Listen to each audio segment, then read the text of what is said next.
মৰমৰ ছাত্ৰ-ছাত্ৰীসকল, তোমালোক ভালে আছানে? চাৰিওফালে কৰোনাৰ আতংক।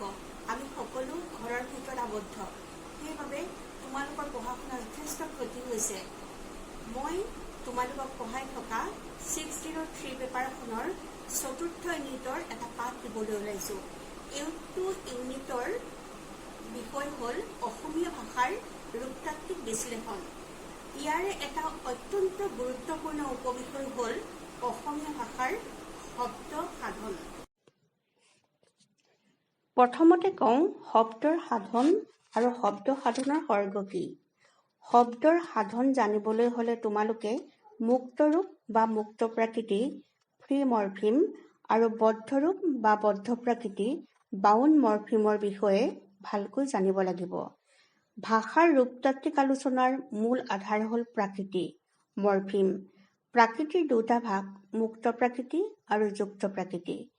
যিবোৰ প্ৰাকৃতি স্বয়ং সম্পূৰ্ণ অৰ্থাৎ অকলে অৰ্থ প্ৰকাশ কৰিব পাৰে তাক মুক্ত প্ৰাকৃতি বোলা হয়।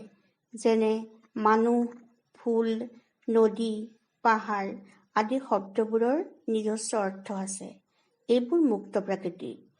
আনহাতে যিবোৰ ৰূপ বা প্ৰাকৃতিয়ে অকলে অৰ্থ প্ৰকাশ কৰিব নোৱাৰে, মুক্ত ৰূপৰ লগত সংযোগ হৈহে অৰ্থ প্ৰকাশ কৰিব পাৰে, তেনে ৰূপক মুক্ত বদ্ধ ৰূপ বা বদ্ধ প্ৰাকৃতি বোলা হয়।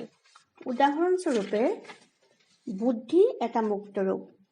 বুদ্ধিৰ লগত অপ্ৰত্যয় সংযোগ কৰিলে বুদ্ধিয়ক নতুন শব্দ সাধন হ'ব। ইয়াত অপ্ৰত্যয় হ'ল বদ্ধ ৰূপ। ই অকলে অৰ্থ প্ৰকাশ কৰিব নোৱাৰে, মুক্ত ৰূপৰ লগত সংযোগ হৈহে অৰ্থ প্ৰকাশ কৰিছে। এই বদ্ধ ৰূপবোৰক পৰম্পৰাগত ব্যাকৰণত শব্দ সাধনৰ সৰ্গ বা প্ৰত্যয় বোলা হয়। আকৌ হাত দীঘল শব্দটো চোৱা যাওক। ইয়াত হাত মুক্ত প্ৰাকৃতি আৰু দীঘল মুক্ত প্ৰাকৃতি।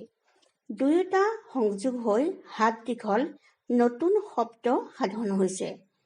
এনেদৰে মুক্ত প্ৰাকৃতিৰ লগত বদ্ধ প্ৰাকৃতি সংযোগ কৰি অথবা মুক্ত প্ৰাকৃতিৰ লগত মুক্ত প্ৰাকৃতি সংযোগ কৰি নতুন শব্দ সাধন কৰা ৰীতিক শব্দ সাধন বোলা হয়। শব্দ সাধনত সৰ্গ বা বদ্ধ প্ৰাকৃতিৰ ভূমিকা কি আমি এতিয়া আলোচনা কৰিম। শব্দ সাধনৰ সৰ্গসমূহে অৰ্থাৎ বদ্ধ ৰূপসমূহে দুই প্ৰকাৰে শব্দ সাধন কৰিব পাৰে। সেয়া হ'ল সমবৰ্গীয় শব্দ সাধন আৰু বিষমবৰ্গীয় শব্দ সাধন। সেই হিচাপে শব্দ সাধনৰ প্ৰত্যয় দুই প্ৰকাৰৰ। সমবৰ্গীয় শব্দ সাধনৰ প্ৰত্যয় ক্লাছ মেইনটেইনিং ডিৰাইভেটিভ এফিক্স আৰু বিষমবৰ্গীয় শব্দ সাধনৰ প্ৰত্যয় ক্লাছ চেঞ্জিং ডিৰাইভেটিভ এফিক্স।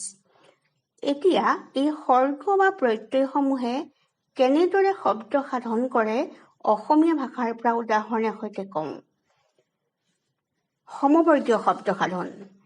এটা বৰ্গৰ পৰা একে বৰ্গৰ নতুন শব্দ সাধন কৰিলে তাক সমবৰ্গীয় শব্দ সাধন বোলা হয়। সমবৰ্গীয় শব্দ সাধনৰ দ্বাৰা বিশেষ্যৰ পৰা নতুন বিশেষ্য, বিশেষণৰ পৰা নতুন বিশেষণ আৰু ধাতুৰ পৰা নতুন ধাতু পাব পাৰি। এতিয়া আমি চাওঁ বিশেষ্যৰ পৰা নতুন বিশেষ্য কেনেকৈ পাম। অসমীয়া ভাষাত বহুৱা এটা বিশেষ্য শব্দ। বহুৱাৰ লগত আলি প্ৰত্যয় সংযোগ কৰিলে হ'ব বহুৱালি। সেইদৰে নাও এটা বিশেষ্য শব্দ। নাওৰ লগত অৰিয়া সংযোগ কৰিলে হ'ব নাৱৰীয়া। ইয়াত বহুৱা, বহুৱালি, নাও, নাৱৰীয়া আটাইকেইটা বিশেষ্য শব্দ। সেইদৰে বিশেষণৰ পৰা নতুন বিশেষণ কেনেকৈ পাম। উচ্চ যুক্তৰ উচ্চতৰ, নিম্ন যুক্তৰ নিম্নতৰ। ইয়াত উচ্চ উচ্চতৰ, নিম্ন নিম্নতৰ আটাইকেইটা বিশেষণ শব্দ। ধাতুৰ পৰা নতুন ধাতু কেনেকৈ পাম। আমি জানো ক্ৰিয়াৰ মূলকে ধাতু বোলে। অসমীয়া ভাষাৰ খালো, খাইছো, খাম আদি ক্ৰিয়াপদৰ মূল ধাতু হ'ল খা। এই খাৰ লগত উৱা বদ্ধ ৰূপ সংযোগ কৰিলে হ'ব খোৱা। খোৱাৰ পৰা খুৱাইছে, খুৱাব, খুৱাম আদি ক্ৰিয়া শব্দ পাব পাৰি। অৰ্থাৎ খোৱা এটা ধাতুৰূপ। সেইদৰে দেখ জোকোৱা, দেখুওৱা, নাচ জোকোৱা, নচোৱা ইত্যাদি। বিষমবৰ্গীয় শব্দ সাধন হ'ল এটা বৰ্গৰ পৰা আন এটা বৰ্গৰ শব্দ সাধন কৰা। অৰ্থাৎ বিশেষ্যৰ পৰা বিশেষণ, বিশেষণৰ পৰা বিশেষ্য আদি পাব পাৰি। এইখিনি কথা মই বেলেগ এটা পাঠত আলোচনা কৰিম। একেলগে আলোচনা কৰিলে দীঘলীয়া হ'ব আৰু তোমালোকেও মনত ৰাখিবলৈ অসুবিধা হ'ব। ভাষাৰ কথাবোৰ অলপ জটিল যেন লাগে, কিন্তু অলপ মনোযোগ দিলে বুজাত একেবাৰে সহজ হয়। আজিলৈ সামৰো। পুনৰ তোমালোকক লগ পাম বাকী অংশৰ আলোচনাৰে। ধন্যবাদ।